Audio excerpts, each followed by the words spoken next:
Welcome back. So today we're going to be going over the new call debit spreads that we put into action today, and also some earnings that we're going to talk about, and we're also going to talk about Bitcoin a little bit. So with that being said, let's get it. All right, so the first thing I'm going to go over here is the earnings. As you guys know, we're right dead smack in the middle of earnings season. This week in particular is probably going to be the biggest week, and also next week, of course, we have the elections, the FOMC. You guys know the deal, okay? We got all that stuff. Eventually, that's all going to become tailwinds. Like I told you guys before, what is currently headwinds will eventually become tailwinds, and will send the markets higher, most likely, okay? So, in terms of earnings, I'm actually on the wrong day here. Sorry about that. So, in terms of earnings, I'm not going to go over every single one of these. There is a ton of earnings this week, okay? There's probably like 1,000 different earnings reports that are coming out. But the most notable ones that I want to point out here is Google, Visa, and AMD. AMD, I believe, did have a miss, so we're going to take a look at that. So also another one that did have earnings today is Snap. We have a call debit spread on that as well. I'll talk about that in a minute.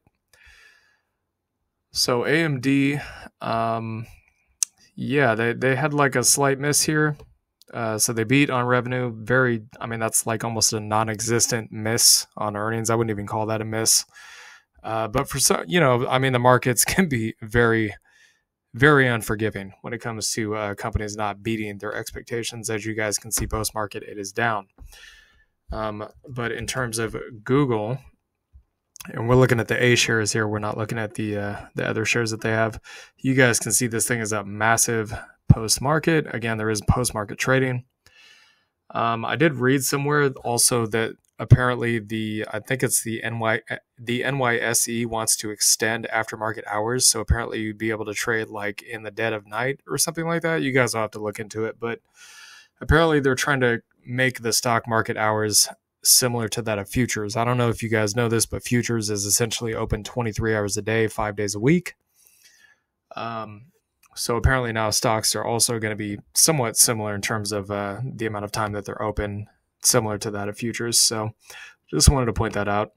But regardless, you can see Google had a massive beat. The other one, I believe, was Visa.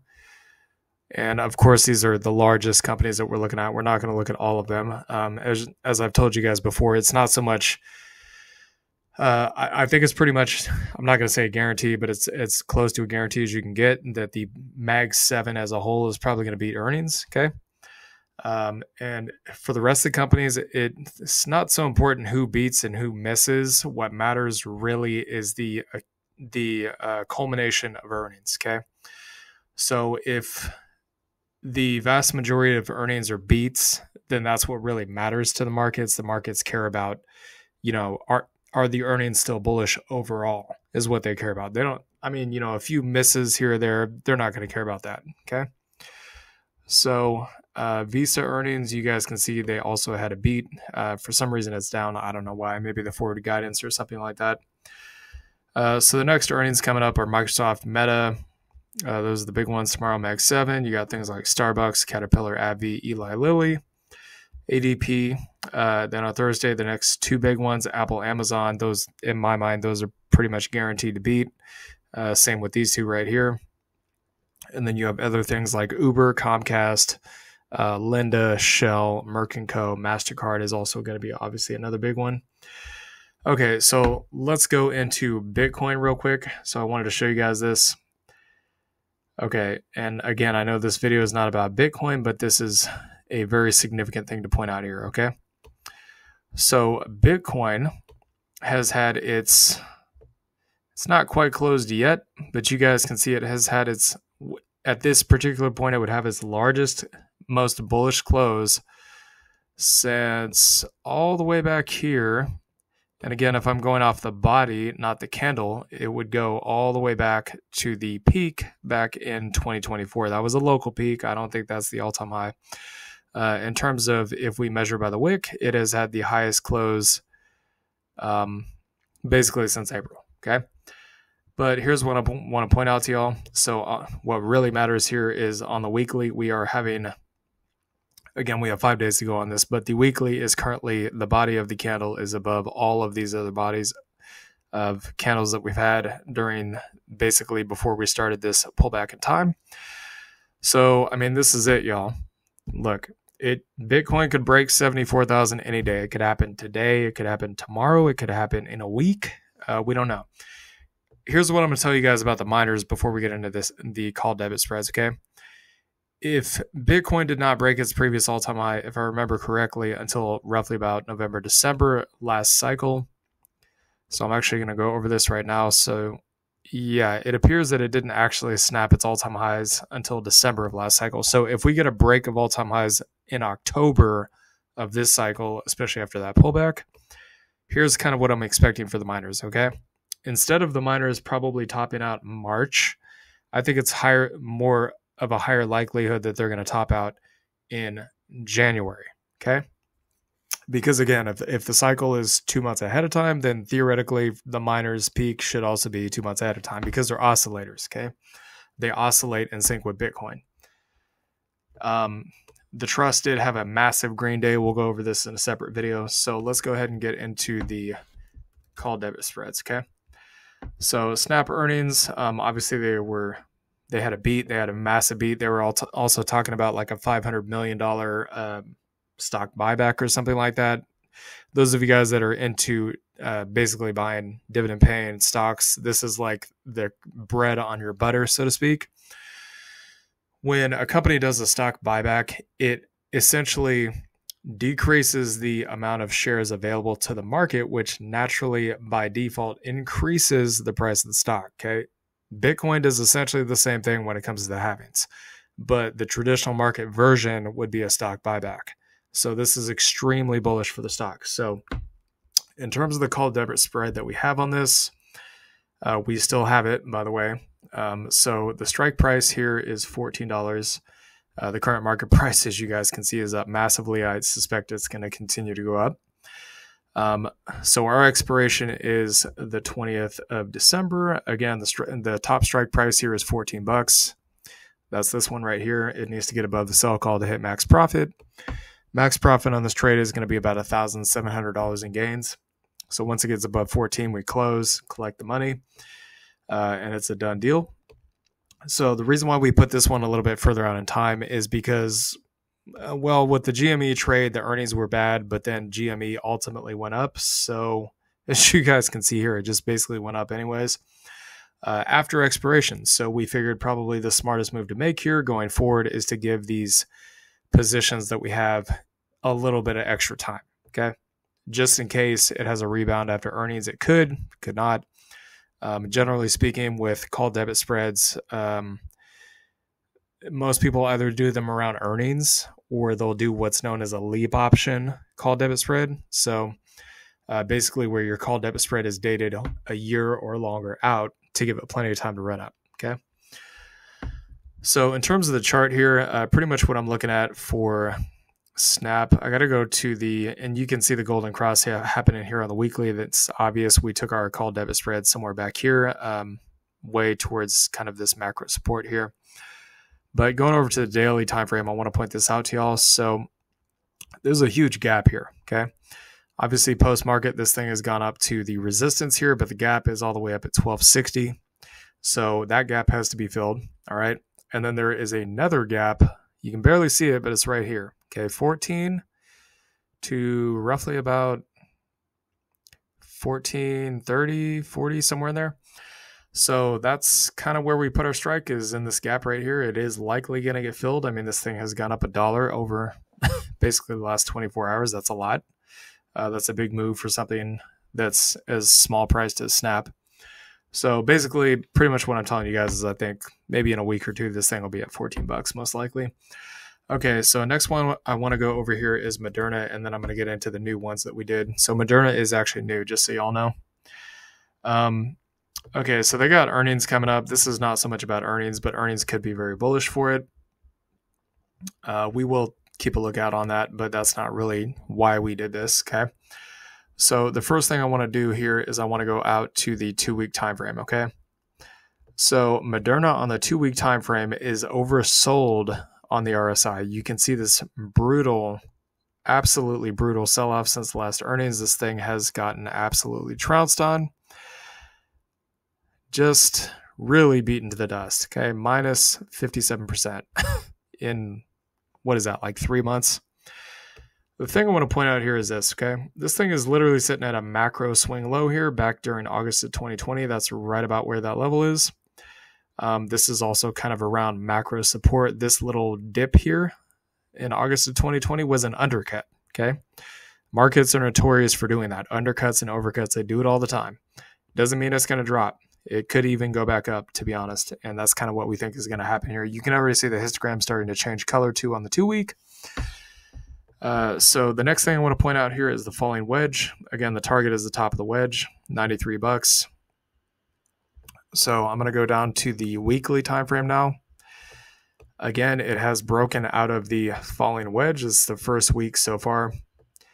And again, we are oversold on the RSI here.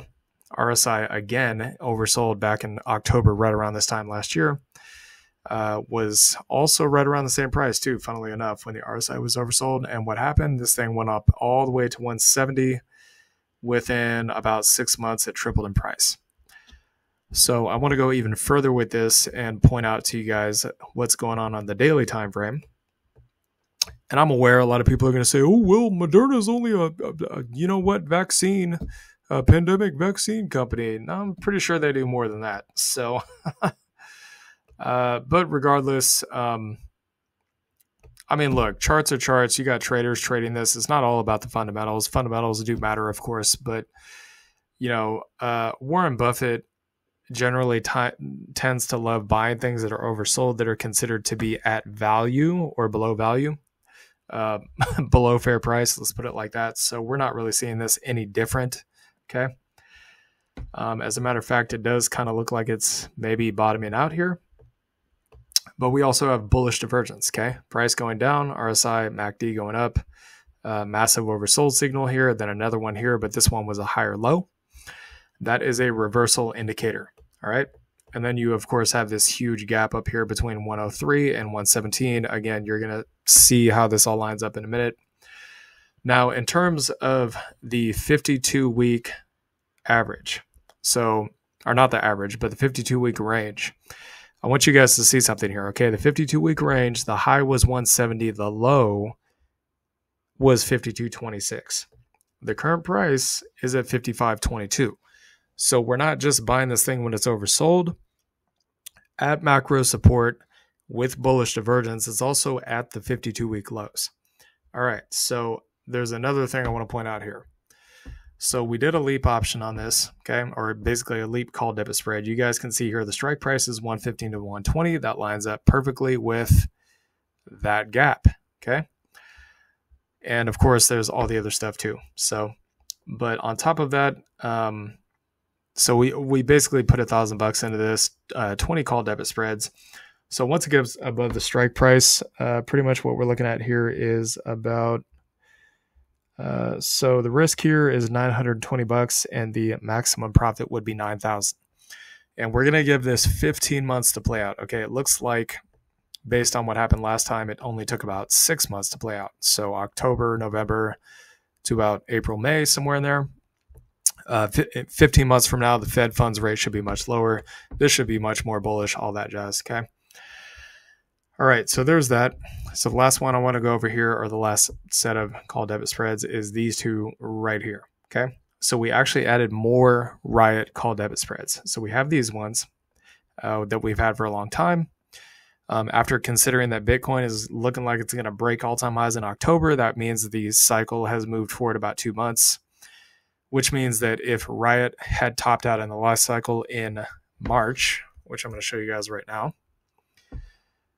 then theoretically it should actually top out in January of this cycle if everything remains consistent, okay? So you can see this thing topped out in, well, okay, maybe not March, February. So, okay, maybe RIOT tops out in December, January, something like that. All right. So these expirations are in January. So if that is true, then it should hit these strike prices by the time, pretty much by the time that, what am I trying to say here? So the price of RIOT should be above our strike prices probably before expiration is what I'm thinking. Okay. So, yeah, in terms of the total cost here, I'll go into these in a minute. So, I'll actually click on them so you guys can see what we're looking at. So, RIOT and Moderna, we opened that one yesterday, and RIOT, we opened these once today. So, $500 risk on both, okay, for both the 35 and the 40s here. So, max profit that can be made on the 35s would be it'd be $25,000 in profit. And then the max profit on the 40s would be $37,000. So between all of the call debit spreads that we just opened, which cost us like a max of, I think, $2,000, the maximum profit that we could make would be about $70,000. Now, in addition to that, having seen Bitcoin pretty much just about at all-time highs now, we decided to also load up some more native crypto as well. We're not going to get into that in this video because, again, we'll do the monthly video here soon. We'll include all that, but we did buy some more native crypto because, again, when Bitcoin goes to all-time highs, altcoins aren't necessarily going to pop off right away. Okay, they'll go up, sure. But, again, Bitcoin has to hit its true all-time high, and money has to roll out of that into all-season, into altcoins for all-season, and the Bitcoin dominance has to drop, which we are not seeing yet. But again, we want to get ahead of the curve here, okay? Bitcoin dominance at 60. So we basically decided to load the boat today, all right? So I'm going to click on these real quick, show you guys what we're looking at here. Okay, this one is, let's see, this one is, as you guys can, or sorry, wrong one, my bad, that's CLSK. So I meant to click on RIOT. We still have the CLSK ones too, though. So you can see RIOT obviously is up quite a bit. It's probably going to be up even more tomorrow. So it's at $11 right now. But yeah, you can see the cost here, 510. There's your strike prices right there, 32, 35. So this thing actually only has to go to 32.06 to be in profit, and then it has to go to 35 or above to be a max profit. Okay. And then the other one here, which again, I mean, just looking at the charts, last cycle, RIOT went to $80. Okay, even in 2017, RIOT was at 45. So at the peak, I would say there's a pretty high likelihood this thing is going to be at least $40 by the peak. Okay, especially if Trump gets elected, which in my opinion he will, because he said he wants all the Bitcoin to be mined in America. Well, that's good for us, right? Because we own the miners. So, yeah, so we got the other one here. So again, $500. You got 37, 40. But again, this thing only has to go to 37 to basically be in profit. It has to go above 40 to be at max profit. And the last one here is going to be Moderna. This one is, I don't know why, but for some reason the value of the contracts here are like really whipsawed. You can see this like crazy movement going on. I'm not sure why it's doing that. I have no idea. But yeah, the break-even price here on this one, 115. Again, it could easily double in price. I mean, it wouldn't take much to move this stock based on previous history. Max cost here, 920. Strikes are right here. Has to go to 120 to hit max profit. All right, so anyways, hope you all enjoyed this content. Please like, comment, and subscribe, and I'll see y'all later. Peace.